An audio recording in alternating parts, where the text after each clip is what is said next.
Bueno, muy buenas tardes, bienvenidas, bienvenidos. Me presento porque la mayoría no me conocéis. Me llamo Francisco Menajes. He sido músico durante muchos años, productor, técnico de sonido, y ahora empleo la música para sanar, soy músico terapeuta. Y aparte, pues he estado, estoy implicado pues, en el tema de las terapias complementarias.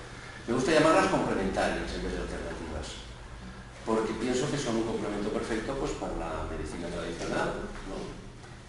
Reiki, hipnosis clínica, tarot, también tarot terapéutico.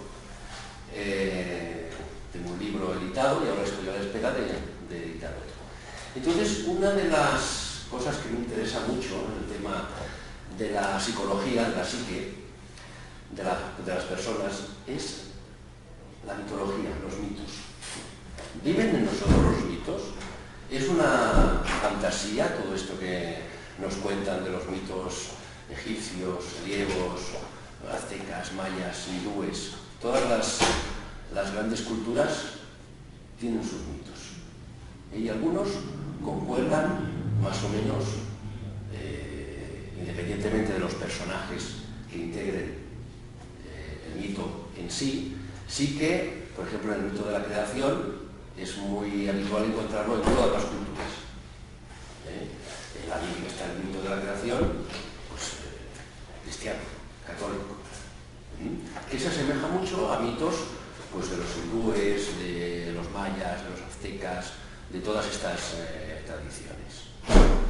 Entonces, antes que nada, pues, podríamos enfocar un poquito qué es un mito.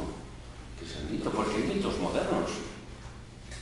Hay mitos modernos que la cultura occidental, sobre todo, pues, ha ido inventando, entre comillas, para darle un sentido a la vida. Porque el mito es eso, más que nada. El mito es una forma de dar sentido a una vida que no lo tiene. Podríamos decir. Si la creación de los mitos es un proceso esencial en todas las culturas, porque ha ayudado a los seres humanos a darle un sentido a sus vidas. Los egipcios, los hindúes, los griegos, tenían en los mitos un porqué pasaban las cosas. Los mitos, en realidad, si tenemos que dar una respuesta a fantasía, a realidad o fantasía, son fantasía. Sin embargo, se apoyan en unos hechos que muchas veces quedan fuera de la mente consciente, ¿no?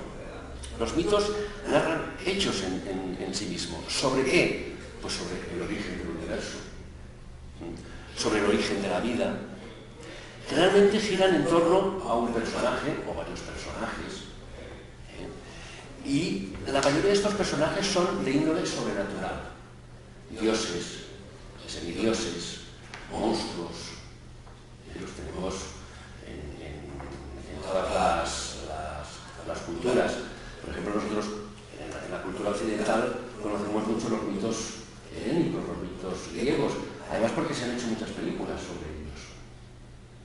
Incluso adaptaciones de esos mitos en la actualidad, por ejemplo, en la Guerra de las Galaxias. Ahí está el viaje, el mito del héroe, que tiene diversos pasos, el mito del héroe. La llamada a la acción, generalmente es una persona que no es sobrenatural. En las Galaxias, el pobre Skywalker, en principio, es una persona normal y corriente que tiene una llamada y tiene que pasar a la acción, para salvar a alguien, para realizar un proceso personal. Encuentra a su padre se ha pasado a la oscuridad. Por lo tanto, los personajes de los mitos nos enseñan valores. Por ejemplo, es muy importante en los niños, en los cuentos. En los cuentos se narran la mitología, pero en versión para los niños, en los que se muestran valores. Y eso es muy importante. En Grecia, a partir del siglo II, siglo III, en el que los mitos cayeron ya en desuso, la gente empezó empezaron las angustias, empezaron las depresiones, la gente no le encontraba sentido a su vida. Y es un poco lo que nos está pasando a nosotros en el siglo XX y siglo XXI, que hemos perdido el contacto con los mitos. No solo hemos perdido el contacto, sino que los hemos negado. Y eso para la psique es muy negativo. Es muy negativo porque precisamente los mitos son los que dan ese sentido a la vida. Los mitos nos llevan a hacernos preguntas existenciales sobre la vida: ¿quién soy? ¿Qué hago aquí? ¿Cuál es mi misión? ¿A qué he venido yo? ¿Qué hago aquí? ¿No? Sobre la muerte. ¿Existe la muerte? ¿Dónde vamos después? ¿Volvemos o no volvemos? Son preguntas existenciales sobre la creación del mundo. ¿Cómo se creó el mundo? ¿Lo creó alguien o fue una explosión? ¿Podemos, entre esas dos paradojas, hacer un nexo común? ¿Podemos explicar uno con el otro a través de la mitología? A través de estas preguntas existenciales sobre el ser en sí mismo también, que en realidad es quién soy, qué hago aquí, se refieren también en los mitos veremos siempre relaciones opuestas, el bueno y el malo. Es un poco la lucha entre el bien y el mal en muchos de ellos. Pero luego veremos que en psicología hay muchos mitos que se han transformado, gracias a los psicólogos, en patologías. Pues los psicólogos lo tienen, y los psiquiatras quieren encontrar patologías en todos los lados. Y les han puesto nombres de mitos. Por ejemplo, el complejo de Edipo, luego hablaré de él, ¿no? El complejo de Electra,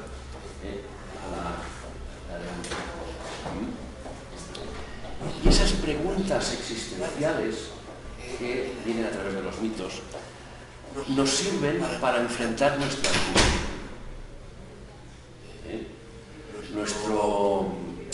Ese saber, que a veces es cuál es mi lugar en el mundo, que a veces no sabemos muy bien cuál es nuestro lugar en el mundo. ¿Qué hago yo aquí? ¿Para qué estoy? Y eso mucha gente no se lo pregunta. Pero es importante hacernos estas preguntas porque nos llevarán a conocernos más a nosotros mismos, que es de lo que se trata.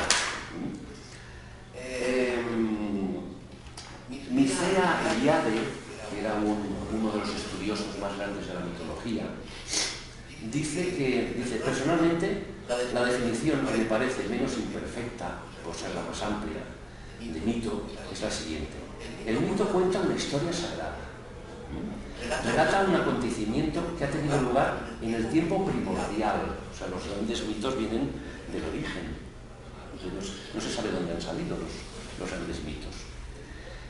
El tiempo fabuloso de los comienzos, entre comillas, de ese origen del universo. Dicho de otro modo, el mito cuenta cómo, gracias a las hazañas de los seres sobrenaturales, una realidad ha venido aquí, a la existencia nuestra, a lo cotidiano.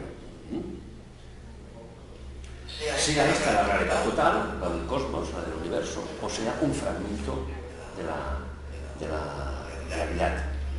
Es así siempre un relato de la creación. Cuando se explica un mito, luego explicaré el de Edipo, el comienzo del mito siempre tenemos que partir de un punto, porque es que si no siempre nos iríamos al origen de la mitología. Por ejemplo, en Grecia nos iríamos pues, a la lucha entre Cronos y Zeus y Gea, que era la madre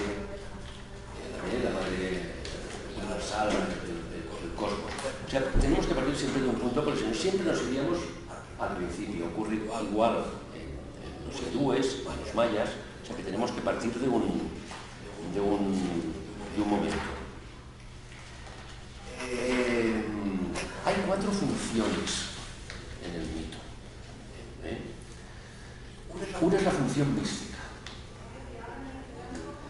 nos hace advertir lo maravilloso que es esa historia, lo que cuenta, el contacto con algo transpersonal, con algo superior a nosotros.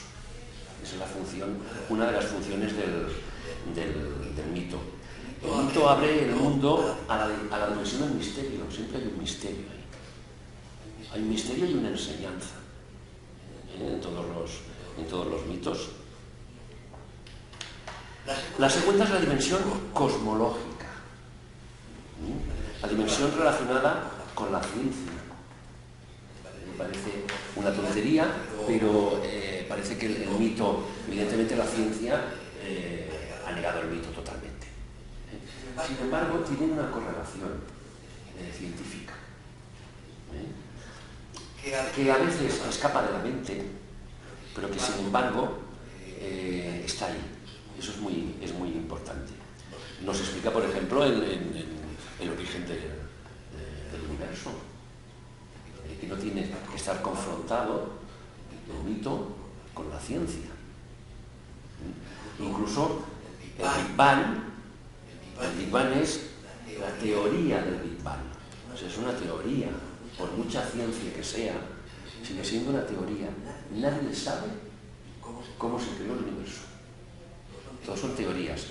Teoría de la relatividad, teoría del Big Bang, teoría de cuerdas, que es la que dice que hay varios universos, no es solo un universo, sino que hay varios y podemos, entre comillas, trasladarlos de unos a otros, ¿no? En fin, que todos son teorías en la ciencia, que no se han demostrado. Luego hay una tercera función que es la sociológica. Eso es muy importante. El mito nos ayuda también en este sentido a tener un orden social, una jerarquía, pero una jerarquía natural, que ya antes de los egipcios, los hindúes, los griegos, pues tenían sus dioses, los semidioses, tenían a los hombres, a los animales. Esa es una jerarquía natural. Y eso nos ayuda a tener un cierto orden en nuestra vida. Y luego está la función pedagógica, que es muy importante. ¿Qué nos enseña el mito? ¿Qué aprendemos del mito? ¿Qué podemos aprender? Porque nos explican los mitos, pero si no profundizamos en los mitos, no aprendemos nada. Y todos nos dan una enseñanza, o varias. Pero todos los mitos tienen una función pedagógica, que es Joseph Campbell, que es el padre de la nueva psicología, decía: cuando una historia está en tu mente, puedes ver su aplicación a algo que ocurre en tu propia vida. Te da una perspectiva sobre lo que te está pasando. Si nos ponemos a pensar sobre lo que nos está pasando, podemos conectarlo con mitos, no solo de nuestra cultura, sino de otras culturas. Pero está conectado, porque no somos seres individuales. Realmente somos seres individuales en el mundo de la forma, pero en realidad somos una expresión de la conciencia. Esto puede parecerse, a veces cuando lo digo la gente se queda: ¿y qué está diciendo este hombre, no? En realidad nosotros somos una manifestación de la conciencia de unidad. Entonces, ¿cómo se manifiesta? ¿Cómo se reconoce a sí misma la conciencia? Pues a través de nosotros. Esto ya podría dar para otra charla, ¿no? Pero quedémonos aquí. A Joseph Campbell le preguntaron en una entrevista, ¿qué sucede si ya no hay mitos? Como ocurre, no es que no haya mitos, los negamos, ¿no? ¿Qué pasa cuando ya no hay mitos?, le preguntaron. Y Joseph Campbell contestó: basta leer el periódico, es un desastre. Porque perdemos esa conexión con lo divino, esa conexión aunque el mito nos lo explique, lo leamos y digamos, pero esto es imposible que pase, pero tiene esas 4 funciones y la pedagógica es muy importante, sobre todo para conocernos a nosotros mismos, que sería una de las bases de los mitos.